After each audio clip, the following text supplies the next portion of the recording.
Okay guys, today in this tutorial I'm gonna show you how you can slow down your video clips with Kinemaster. Before I start, make sure to subscribe my YouTube channel, give like and leave the comment. Also you can share my video. As you can see, this video running with speed up, okay? And now we will slow down this video clips. The way is you just click this video, after that select speed in here, and now you can adjust this video and slow down. I will select this, okay,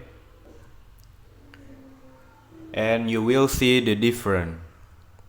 Play the video.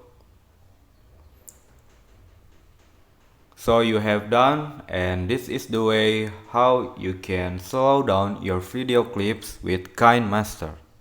Thanks for watching this video. Make sure you subscribe, like and leave the comment on this video. Thank you.